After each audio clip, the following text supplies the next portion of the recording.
and I don't know how to find out, am I being compensated fairly? Where do I start to find that information? Yeah, I love that question, because that's the case, right? There's a lot of people that are alone. Yeah. So I say do your research.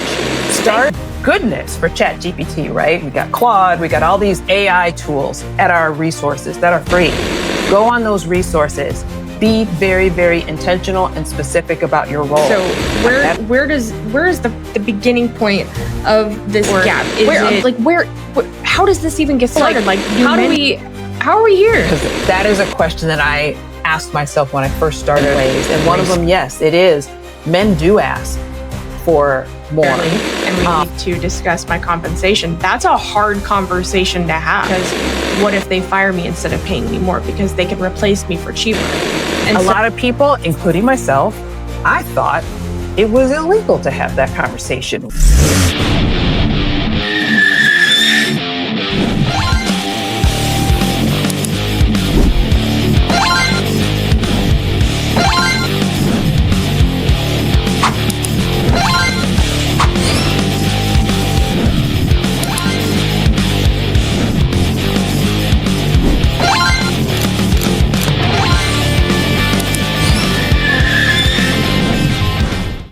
We're back with another Women in Automotive exclusive episode of the I'm a Car Chick podcast. If you've been following these episodes so far, you know I am bringing you all of the speakers that we are going to have at the Women in Automotive conference, which honestly is probably worse on me than anybody else, because it's making me so freaking excited for this event that I can't wait. And we still have 3.5 or so weeks to go. It's coming up really soon, but also not soon enough. I actually have just been speaking with today's guest for, I think, the last 15, 20 minutes, and literally had to say, okay, I have to stop so we can start recording because this conversation is too good. So without further ado, I have to introduce you to my friend Stephanie Wedgeworth of the Rock Ed Company. Hi, Stephanie. Hi. Hello, everybody. So to have you on today.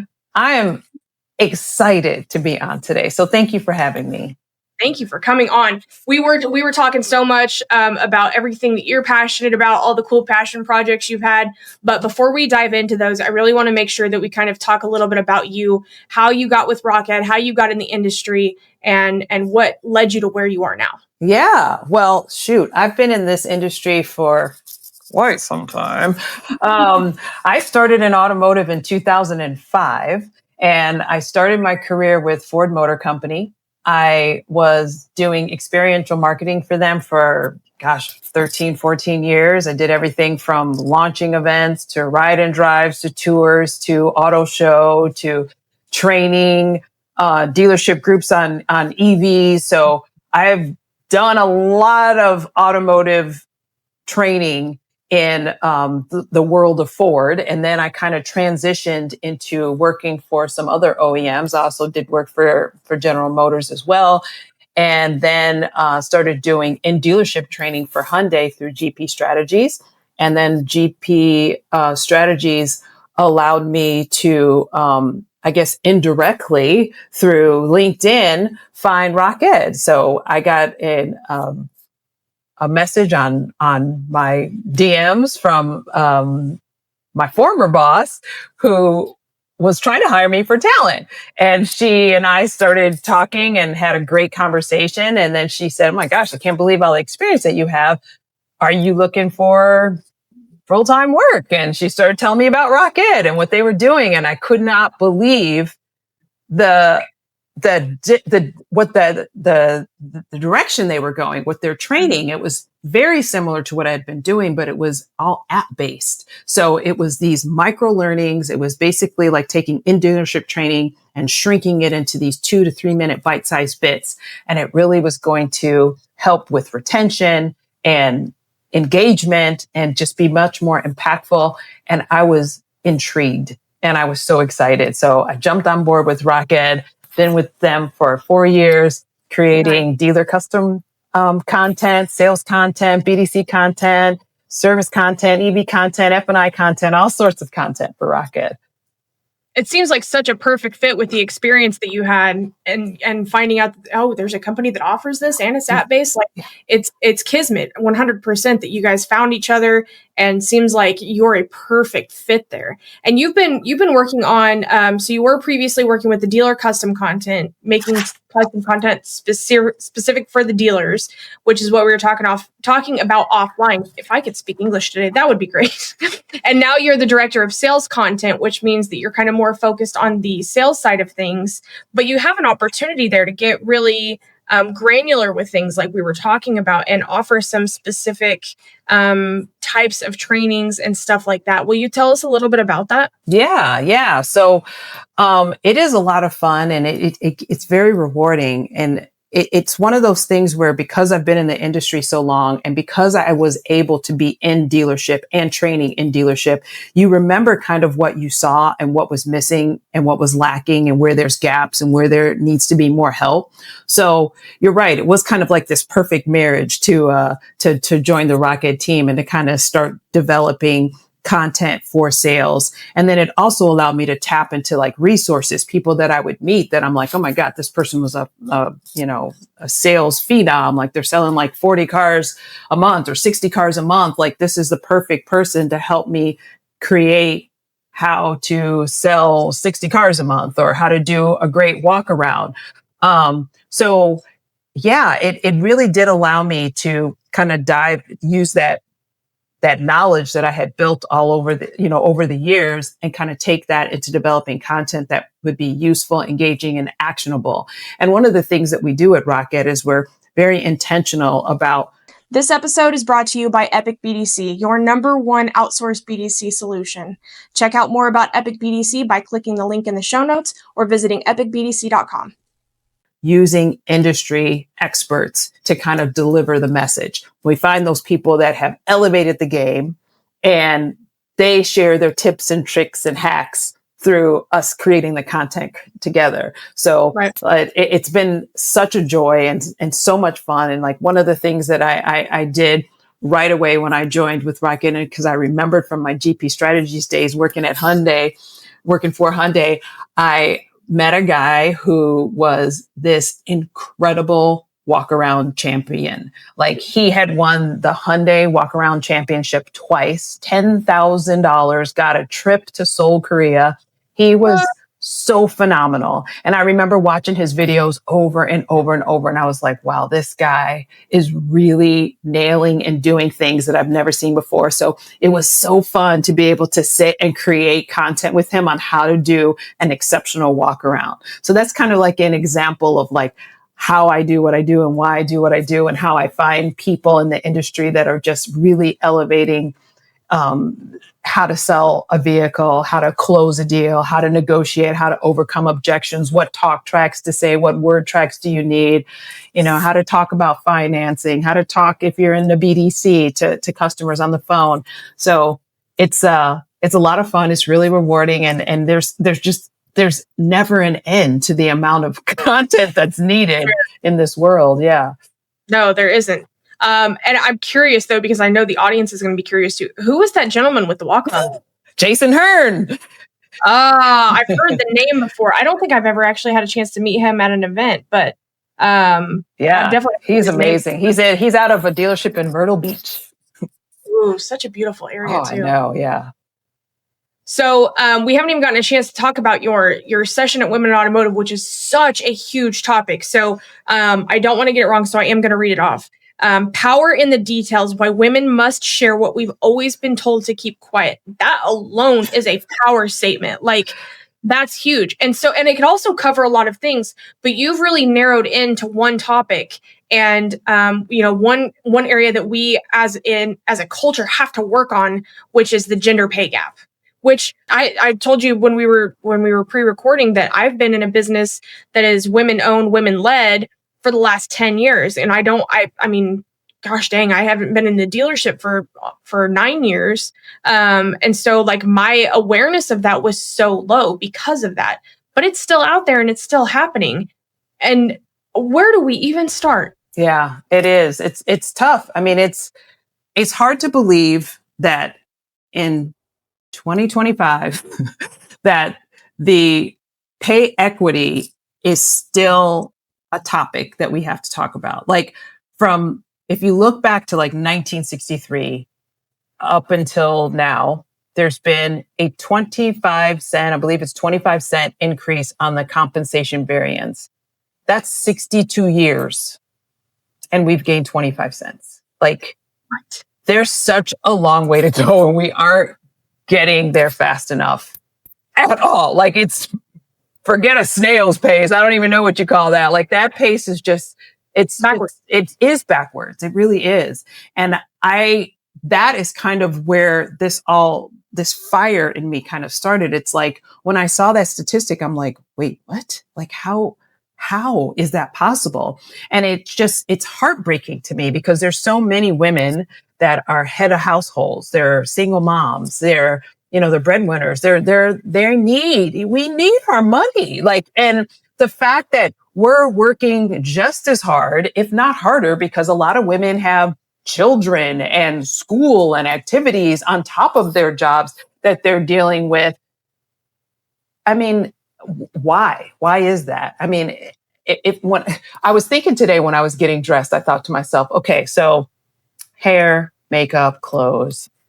I'm thinking, okay, that all costs money. Do men have to pay for all that? Do you have to get your eyebrows done and waxing and all that's more expensive to keep all this up. Like, if anything, women should be being paid more, because you have to show up looking like you do. Like, it's not free, and you don't get reimbursed for that at work. So, I mean, the inequity that gap needs to close, and we cannot wait for somebody to close it for us. We have to work together collectively, unified as women, to join forces to close this gap.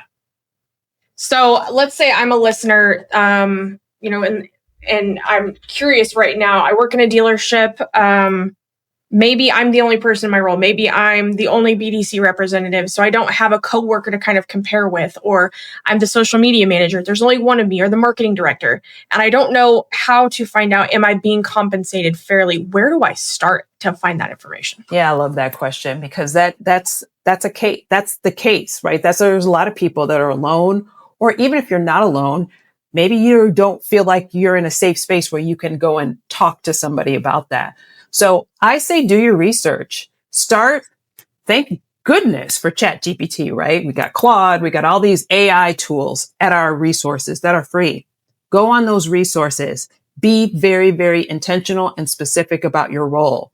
If you've had your role for 5 years, I'm a 5-year veteran at the BDC, and here's my specialties. This is what I do.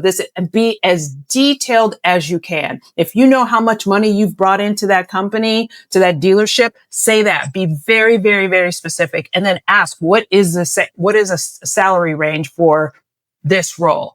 And build your case. Find out, what are other people getting out there? What are other people doing?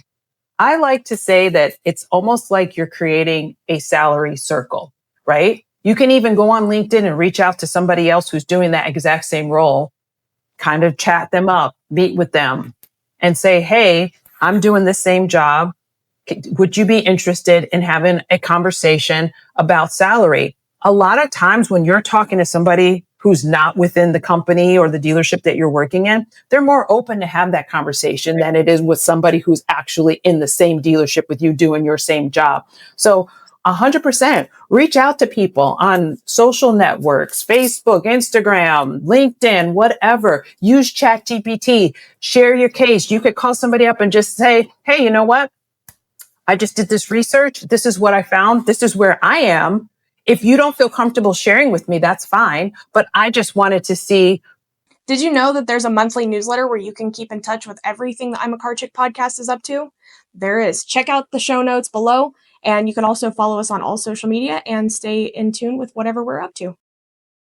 If collectively we could talk about some ideas of how I could bring myself, I want to be here. I'm right here. I don't know where you are. And if you don't feel comfortable sharing, that's fine. But I would like to be up here. And I would love for you to help me figure out, how do I get up here? So it's almost like creating this network of this army of people who can help you. And it could be a mentor. It could be a sponsorship or somebody who's done your role before. But I definitely say, build a case for yourself, reach out to people, and build a network. It could be one or two people. All you need is one conversation that can spark a difference. And that I had one conversation early on in my career that triggered this entire awareness of this inequity. And all it takes is one conversation. It's what you do once you have that conversation. It's definitely something that can be had in a lot of different ways, but definitely want to do your research. So once you do that and you're armed with all the knowledge and you're feeling all empowered, then you've got to make the hard decision of talking to somebody at work, whether that's HR or your boss, and say, hey, I don't think I'm being fair or paid fairly, and we need to discuss my compensation. That's a hard conversation to have. Yeah. And it's not one that we can go into lightly, but I know I would say that for women specifically, we're going to fear having that conversation because what if they fire me instead of paying me more because they can replace me for cheaper? And so how do we overcome those voices in our heads that start battling us before we can even get to the table? Yeah, that's what's so scary. And I think that is really what's been holding so many women at whatever salary inequity you're at. It's having that conversation, and it's the fear. A lot of people, including myself, I thought it was illegal to have that conversation within your workplace, to ask or to inquire with HR or whoever about what you're making or what other people are making. But it's not. For most people, depending on, of course, your role and depending on where you are within, the states, it's completely legal. And you're protected by the NLRA to have those sorts of conversations. And that's what a lot of people don't know. I mean, I didn't know that. I thought it was frowned upon, and I thought it was frowned upon because it was illegal, but it is not. It's legal to have that. And you can frame it in lots of different ways. Like you can frame it where, let's say you are a leader or you want to be a leader. You could frame it by saying, talking to your supervisor, your boss, and saying, I would like to make sure that the women that work here, it's almost like you're making yourself the champion, are being fairly compensated for the job they do. And I would like to know if it's possible for HR or whoever to do a pay audit to see what are the salary ranges. So now you're not taking that personally. You're not personally saying, hey, I want more money. I'm not making enough money. You're framing it to say, I want to make sure that everybody here is being paid fairly for the job that they're doing. So there's a lot of different ways that you can do it that make it not so scary. That's one way. One of the things I'm going to be talking about at WIA is giving people some of those tools and some of those word tracks, some ideas about things that they can do to take with them or take to their jobs, of ways that you can try and have that very difficult conversation. Because it's not fun. It's very hard. But if you take the time to prepare by doing your research, talking to mentors, sponsors, other people in the industry, and really coming with a case, it'll give you confidence and it'll make it a little less scary.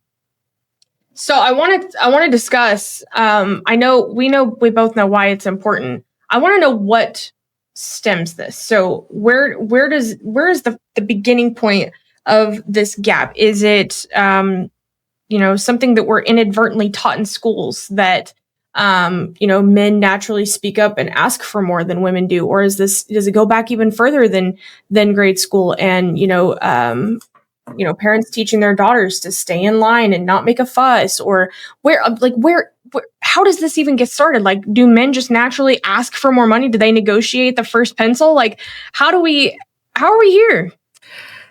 This is so great. I mean, this is something that is so fascinating to me, because that is a question that I asked myself when I first started researching and really diving into this. And you're absolutely right. There are several different reasons and ways. And one of them, yes, it is. Men do ask for more. When I graduated from college, and we were talking about this before we started recording, but when I graduated from college, I was so excited to have a job in the industry that I wanted. I studied retail marketing. I wanted to work at a luxury retailer as an assistant buyer. I landed the job, and I landed the job with the company I wanted to be with. I was just so excited that they probably could have said, I'll give you $1. And I would have said, okay, great. Like it didn't even dawn on me to negotiate. I just thought, well, they know what my grades are. They know what I've been doing. I've had like 4 interviews. They know all about me. Of course they're paying me fair. That's what was going on in my head. I never even thought and I know 100% I did not ask for more. Whatever they said, I said, okay, great. Thank you. I just took it. I was just excited. Most men don't do that. They say 7% of women don't. This episode is brought to you by SCP Agency, your one-stop shop for organic social media. Check them out by clicking the link in the show notes or visit scpagency.com. Negotiate. So 93% are not negotiating. 7% ask. Wow. 93% don't. 57% of men do. So we're not asking. And I don't know if that's something that was taught. Nobody told me. I mean, honestly, when I think back and I look at my family, my mom was, she was a mom. She was a mother. I mean, she had jobs here and there, but her main role was she was mom. She didn't work in the corporate arena. My dad was the first one to go to college. So I really didn't have a circle of people that had come from the corporate world that said, okay, this is what you got to make sure you watch out for. Make sure you do this. And I think that happens with a lot of people, especially with women. Like if you don't have an older sister or an aunt or a mother who's come up through those, it got to the C-suite, for example, and knows how to navigate those waters, then you won't know. You don't know what to ask for. You don't know how to negotiate. You just take what you're given because that's kind of what we do as women, right? If somebody hands you something and you go, okay, thank you. That's just what we do. And so I think there's a lot to be said about giving yourself permission to ask for what you're worth and knowing what your worth is straight out of the gates. College, when you graduate from college, whatever they offer you, ladies, teach your daughters, negotiate it. If they offer you $45,000, ask for 60. Like my mom says it now. I wish she would have said it then, but she always says, and she taught me this when I was negotiating for buying a house. I wish I would have known this when I was negotiating my salary, but she was like, you got to start high.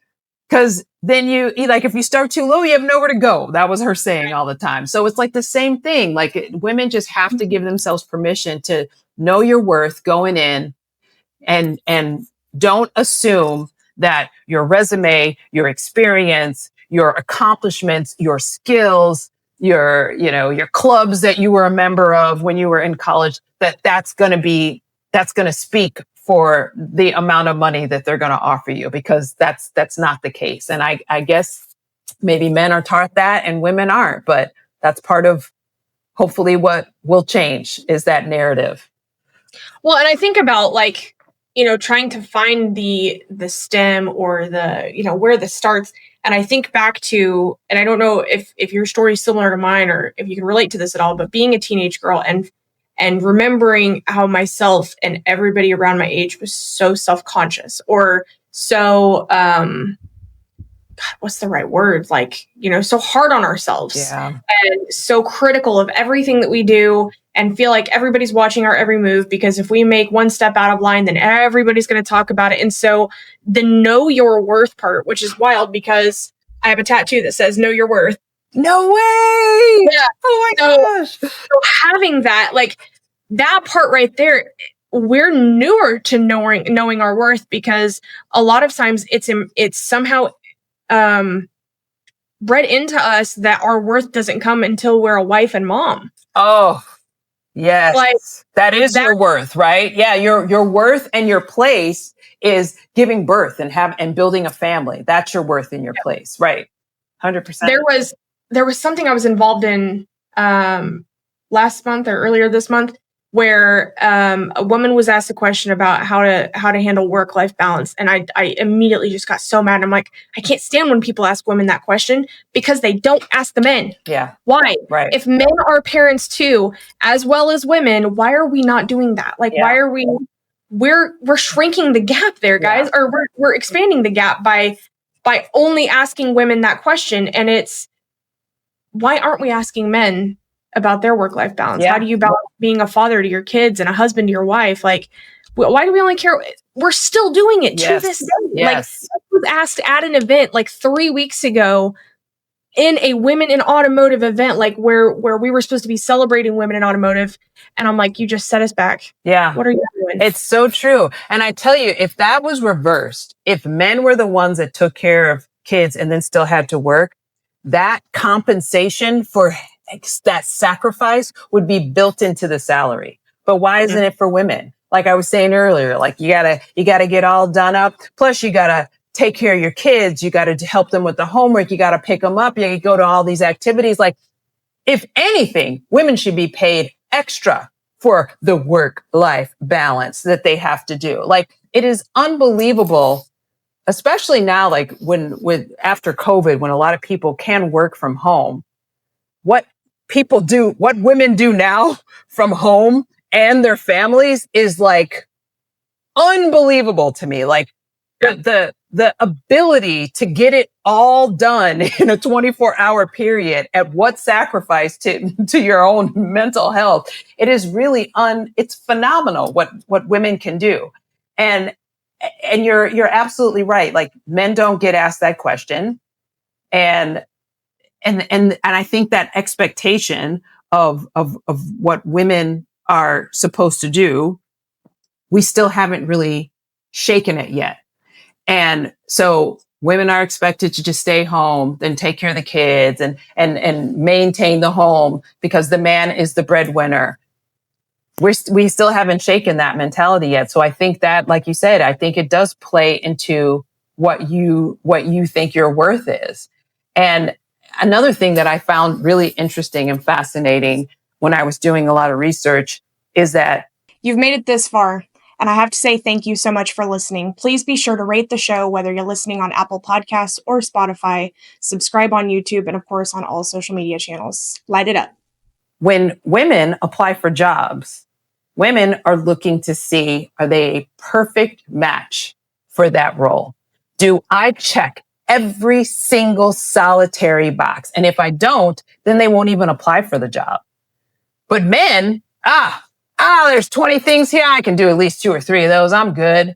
And they'll apply for the job. And so it's the whole mentality of like, there's that confidence and just knowing your value. Women need to embrace that.